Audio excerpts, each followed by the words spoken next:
本日お話を伺うのは S&P グローバル副会長のダニエル・ヤーギンさんです。ヤーギンさんは2022年1月28日に新しい世界の資源地図、エネルギー、気候変動、国家の衝突というご本を発表されました。ご著書についてお話を伺います。本書の前半ではシェールガス革命がいかに米国のエネルギー戦略を変え、そのことが地政学的に大きなインパクトとなったかについて書かれています。フラッキングと呼ばれる掘削方法に関しては環境負荷も問題視されてきましたが、風力や太陽光発電などがどんどんシェアを拡大する中、シェールガスは今後も米国のエネルギー政策において大きな存在となり続けるでしょうか。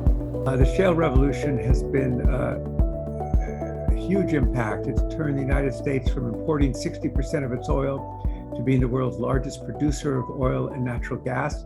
It's given it a flexibility in foreign policy it didn't have. It has had a major domestic economic impact in terms of jobs and money within the economy, a big impact on the balance of payments.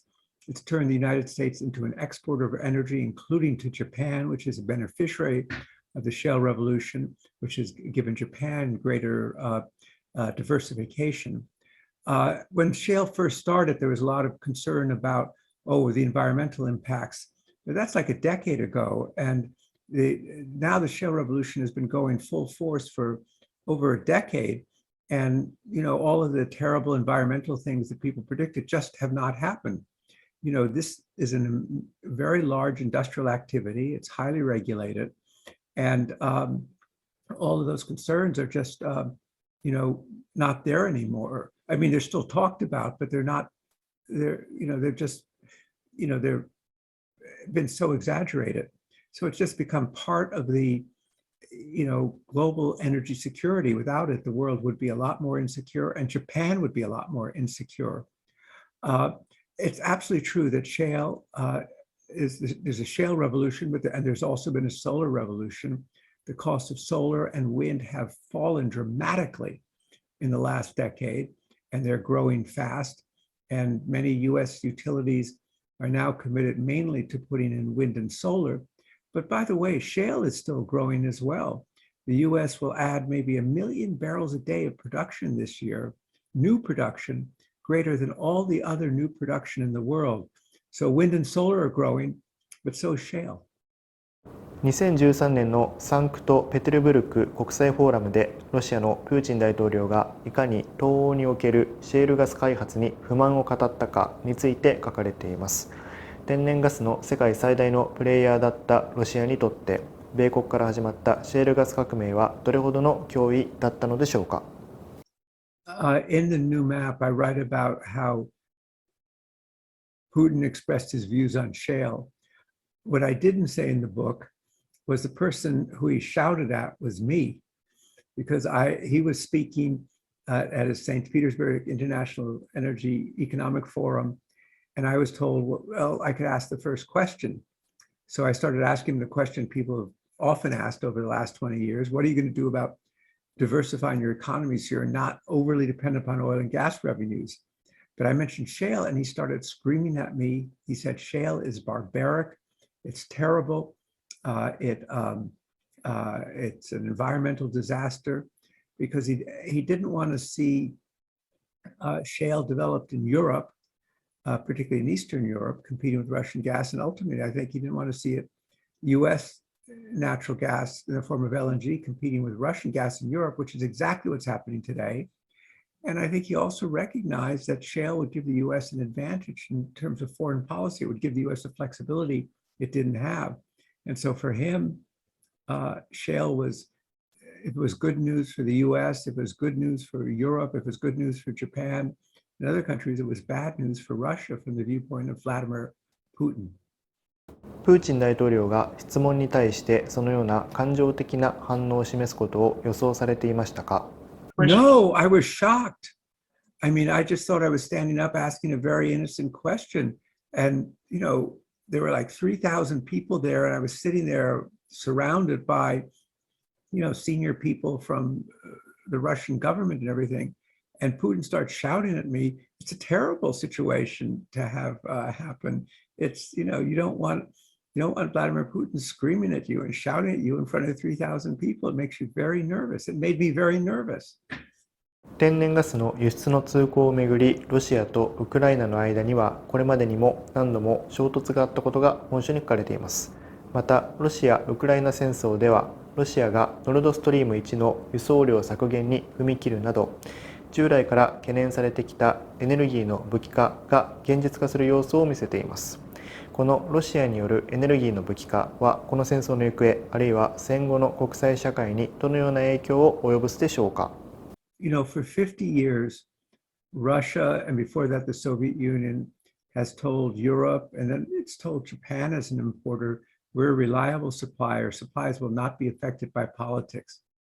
That's over as of February 24th in the invasion of Ukraine. Putin is now using energy as a weapon. He intends to use and he's using natural gas right now, withholding supplies in order to create economic difficulties in Europe. And as he said, which will create social conflict, which will bring what he called populist parties to power. And as he put it, change the elites in Europe. And what he wants to do is break the coalition that's supporting Ukraine in the face of this invasion.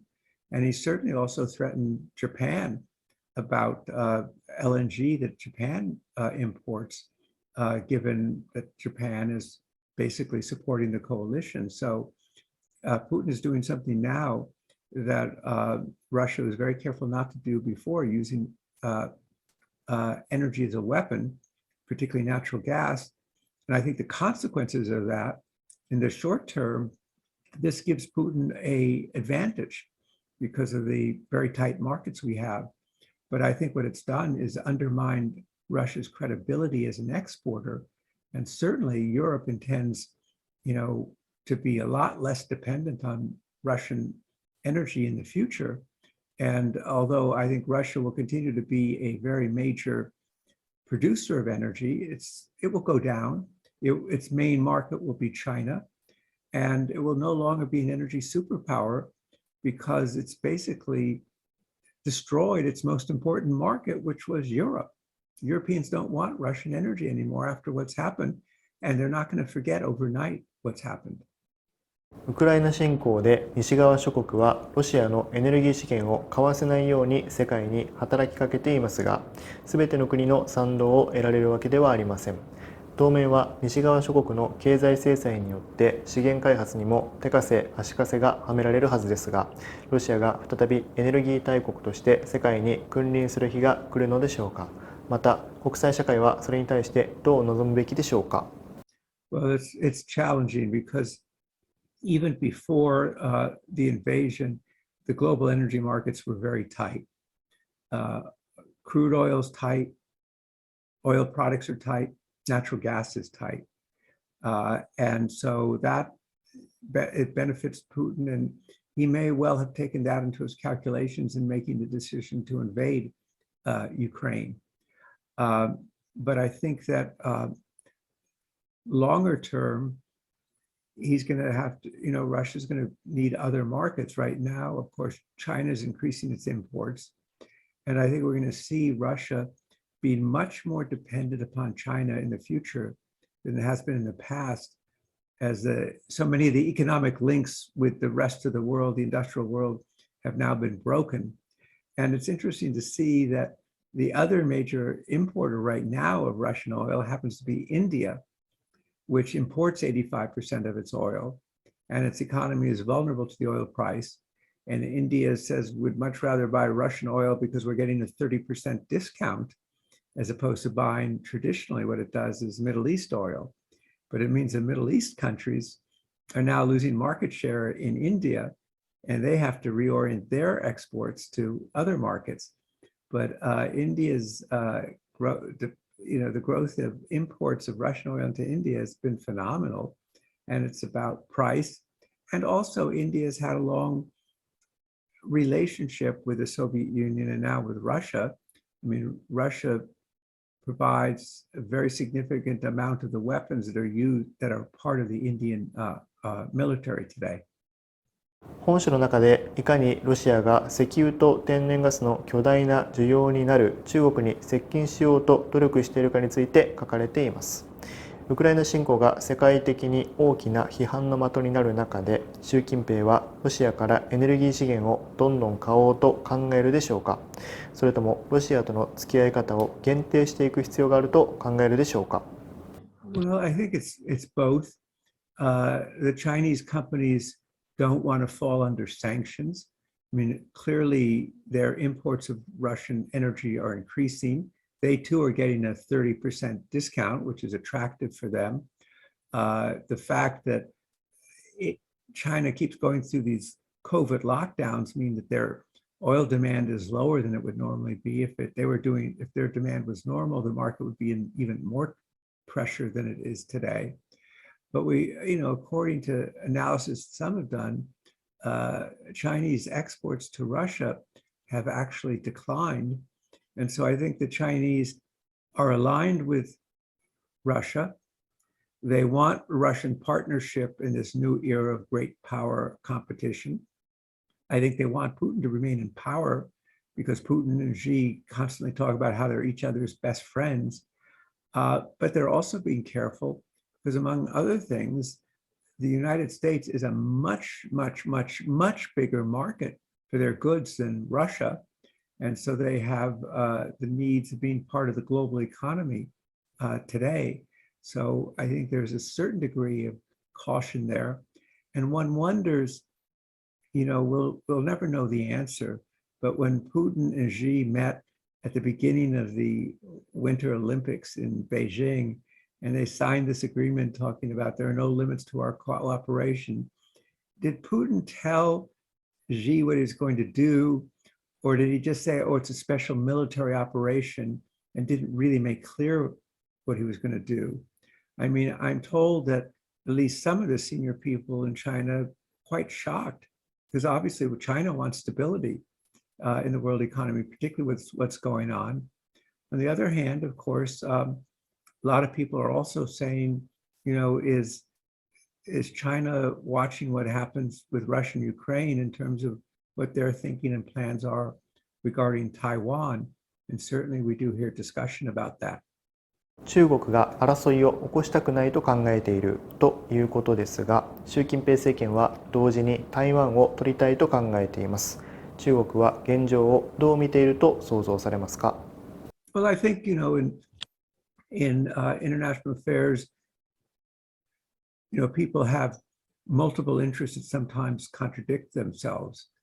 So China is clearly focused on Taiwan. Xi has made it, he talks about it a lot, about Taiwan, and that relationship with Russia is very important. On the other hand, China, its economic interests are global, with Europe, with the United States, with Japan. And you can be sure that they are studying very carefully these unprecedented sanctions that have been placed on Russia, and examining them very carefully to learn lessons from it. Of course, it's much easier to isolate Russia in the global economy than it is China. I mean, I just look at the United States and China. Despite the competition, these two economies are highly integrated. Americans don't know this, but when they go to the local pharmacy drugstore to buy medicines off the shelf, often those medicines are actually made in China. ロシアと中国の接近を米国はどう見ているでしょうか？ Well, I think it'll be negative for the US, it'll be negative for Europe, it'll be negative for Japan. I think the closer they get, the more they move towards an alliance. In the era of globalization that we've known since the end of the Cold War is over. I mean, we still have globalization, but it's a more fragmented globalization. And the kind of global great power competition, strategic rivalry, whatever you want to call it, is very evident today. And so, at the beginning of the Biden administration, actually, some of the administration were saying, maybe we can win over Russia from its relationship with China. But I think that was very unrealistic. I was at the St. Petersburg International Economic Forum in 2019, and I think I have this story in the new map as well. And Putin began by saying, Mr. President, I'm sorry I kept you up to 4 a.m. your time talking in the morning. And Xi replied, that's okay, we never have enough time to talk. And that really stuck in my mind, because what do they talk about? Well, one of the things they certainly talk about is their common opposition to the current international order, that they want to change it. And as I said, that they describe each other as best friends. There's another story in the new map about Putin and Xi were meeting in one of the capitals in Central Asia, and Putin, as a sign of his friendship, brought a special present for Xi Jinping, Russian ice cream, his favorite flavor of Russian ice cream. You know, that just tells you these two people have met dozens of times. They've built up a relationship. You know, initially, Russia wouldn't sell its advanced weapons systems to China for fear that the Chinese would reverse engineer them and manufacture them cheaper and better. But then they made a decision a year or two ago that they would sell their weapon systems to China. And I think that's another sign. But China has more to lose in a way by getting too close to Russia than Russia has in this current environment getting too close to China. 日本のエネルギー安全保障は海外からの輸入に大きく依存しており、福島の原発事故以降、LNG で穴を埋め合わせています。しかし、サハリン2の権益がプーチン大統領によって接収されかかっているように、海外からのエネルギー輸入に依存するリスクは計り知れません。日本は今後どのようなエネルギー戦略を取るべきでしょうか。アドバイスはありますか？ Yes, I do. You know, I recently wrote an article saying how the amnesia, the forgetfulness about energy security is over. And once again, countries like the United States, like Europe, are really realizing you have to pay attention to energy security. It seems to me that since the 1970s, Japan is different. It's always kept energy security in mind. And the way that it solves its energy security problem, a big part of it is diversifying its energy sources, getting source energy from a lot of different places. And that's a very sound strategy. And I think current events reinforce the wisdom of that. And, you know, I think Japan, there are already signs, it's, you know, indications of its quite supportive of LNG development around the world, because that's good for Japan to have it come from diversified sources. So obviously, it has been controversial about the role of nuclear power in Japan. I think,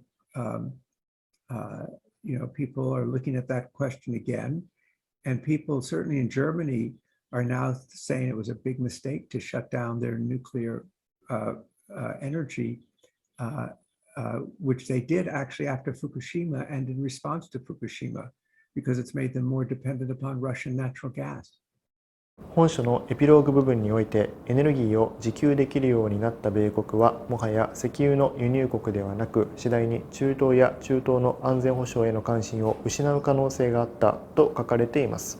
脱ロシア産エネルギーが西側社会の大きな課題になった今、米国の中東関与は再び強まっていくでしょうか。もし強まるとすれば、それはどのような形を取るでしょうか。Well, I think that the visit of President Biden to Saudi Arabia and his meeting with the Gulf Cooperation Council, the Arab states from around the Gulf, was meant for exactly that issue, that there was a strong sense that the US had disengaged from the region, that Russia had become more active, that China had become more active.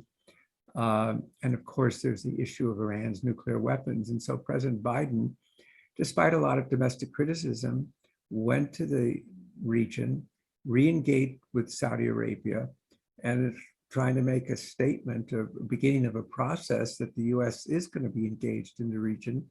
It's a very important region. And of course,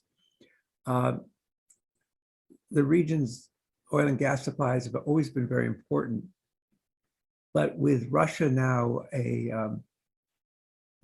not the same position it was on February 23rd before the invasion, the sort of political and security significance of the Middle East is again much larger, and that it's really an offset to Russia. After all, in December, Europe says that it's no longer going to accept Russian crude oil, and early next year it says it's no longer going to accept Russian products. Where else do you get energy from?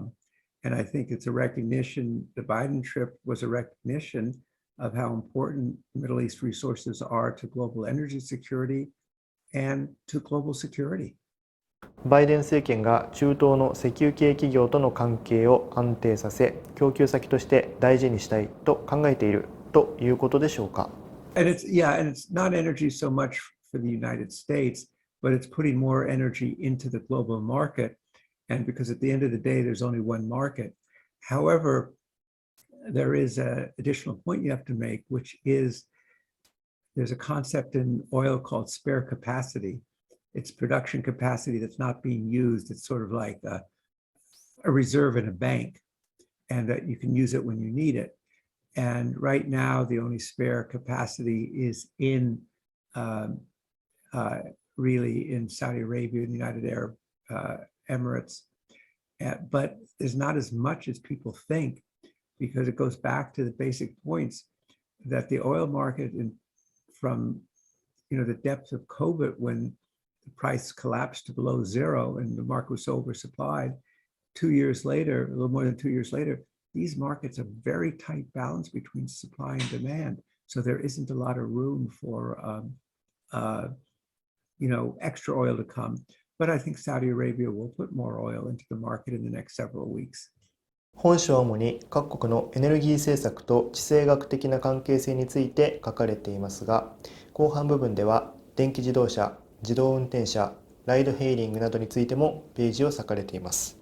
このまま EV の拡大が続くと、石油から電気へと大きくエネルギーの需要がシフトしていくと想像するところですが、国際エネルギー機関の事務局長パティ・ビロル氏の電気自動車は石油時代の終わりを意味しないという言葉を引用されています。改めて EV の拡大は石油産業の大きな縮小とイコールにはならないのでしょうか。We're seeing now a speed up in electric cars, partly because government incentives are very strong, partly because high gasoline prices, petrol prices, people are saying, I don't want to spend that much money, I'll buy an electric car. And there are big sort of, at least in the United States and in Europe, there are big incentives, financial incentives to people to buy electric cars. And so sales are certainly increasing. And most of the world's automakers have said that they're going to go 100% or very significantly towards electric cars in the future. And so it's really an amazing story, because I have actually a story of the birth of Tesla, which occurred at a fish restaurant in Los Angeles in 2003, when a young engineer from Stanford University was trying to convince Elon Musk to do an electric airplane. He said, I'm not interested in an electric airplane. I said, what about electric cars? He said, yeah, I might well be interested in that. And that, of course, became Tesla. And it was a heroic effort. People thought it was a joke, but it's amazing. So that's 2003. And here we are 20 years later. And all the automakers who were totally skeptical, didn't think electric cars could work, are now saying we're going to convert to electric cars, in some cases, hydrogen fueled cars. That's pretty quick change to happen. But there is the question that you need a lot of materials. We've just done a big new study about copper. And copper is the metal of electrification. And if you take the 2050 net zero emission goals, and then you work back and say, what does that mean in terms of technology? And how much copper will you need? You see there's a gap between the need for copper for these electrification of cars, offshore wind and so forth, and actually what will be available. And that also is a subject in the new map, because I talk about this shift from big oil to big shovels, meaning you're going to need a lot of mining. And the study that we've just done indicates that in copper, you're going to need a lot of mining, or you're going to need to become much more efficient in how you mine, or you're going to need recycling of copper. But it's going to be very hard to actually have enough copper. If every automobile maker now wants to be just electric cars, every electric car uses 2.5 times as much copper as a conventional car.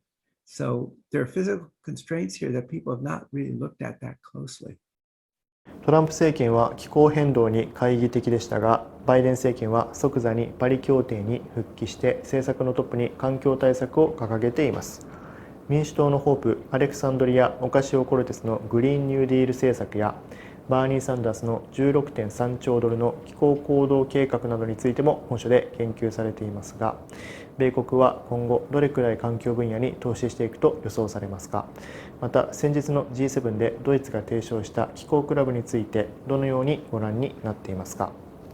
Well, I think it's mixed. I think if we went back to 8 months ago, it would be a pretty straight line.